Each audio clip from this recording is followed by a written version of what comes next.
All right, I forgot to record earlier, so I'm recording now. All right, can I get started? I want to start with a couple announcements to everybody. I sent home a Parent Square message yesterday that should have gone to you and families that basically said, as far as I know, my grades are completely accurate. So if there's a 0 in the grade book, I'm under the understanding that you haven't done that assignment. If you think I've made an error, which is so possible and happens all the time, please tell me in person or send me an email. Say, hey, Levanik, I did the bonding test and there's a 0 for it. And I'll be like, oh my goodness. And I'll go check and I'll put your grade in. So if you think I owe you points, please, please, please, please, please tell me. The other thing I wrote in there is that I accept all missing assignments for up to full credit, depending on how good of a job you do. So if you have any 0s in the grade book at all, even all the way back to the very beginning of second semester, you can still do it for full credit. You got to find it and figure all the details, but yes, you can do it.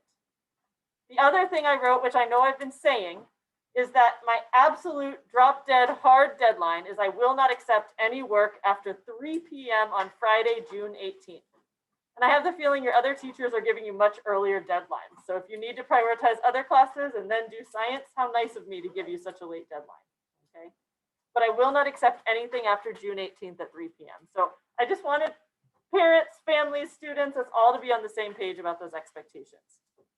So for today, I've put this worksheet on the Zoom and other important links document, and there's also an answer key on there. And I thought we could do number 1 together, just to remind everybody what we're doing. And then we're going to spend some of class time today doing these practice problems and checking our answers. And then at the last 15 minutes of class, I'm going to assign the balancing equations homework quiz. So let's do number 1 together. So I always recommend you write the elements underneath the arrow because we want to balance. So there's the same number of each element on this side of the arrow as there is on this side of the arrow. How many irons, how many FEs are on the left side of the arrow? 1. How many FEs are on the right side of the arrow? 1. How many chlorines are on the left side of the arrow? 2. How many chlorines are on the right side of the arrow? 3.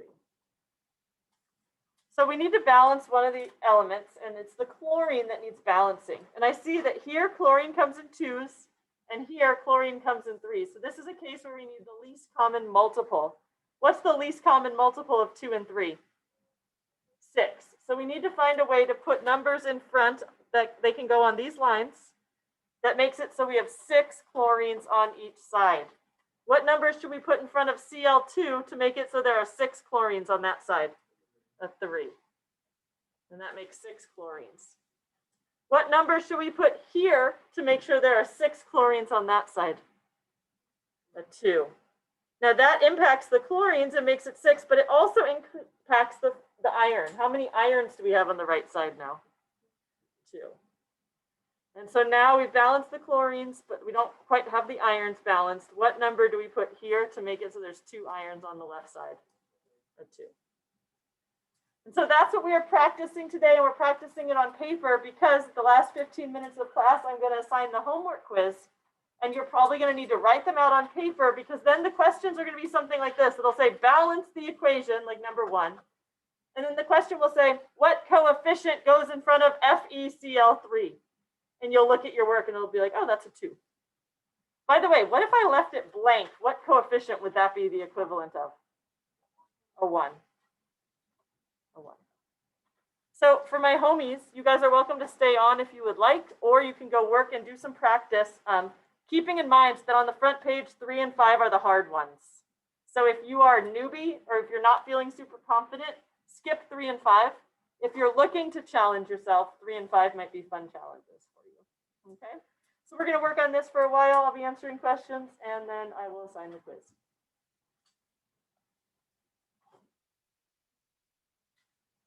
Also, for my people at home, worth mentioning real fast.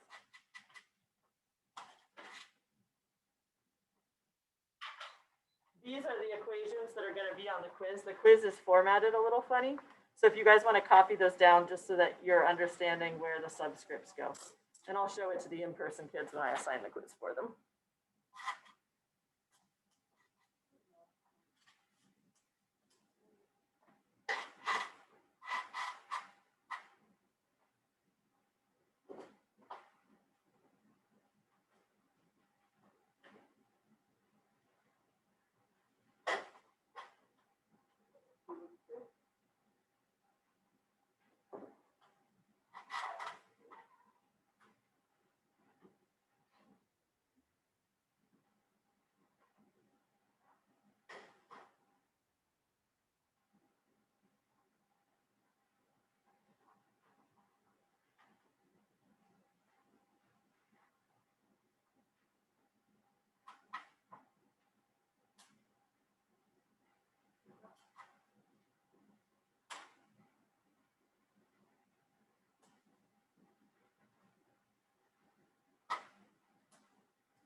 you're not allowed to write subscripts. The only place you're allowed to put anything is in.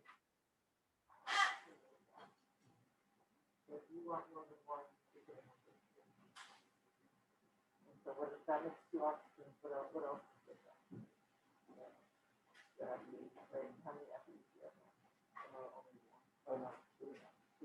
Change that one to two. Got that. Yeah. Now you can see everything. Yeah. Try number four, six. You go for six. Four is a little tricky in a minute.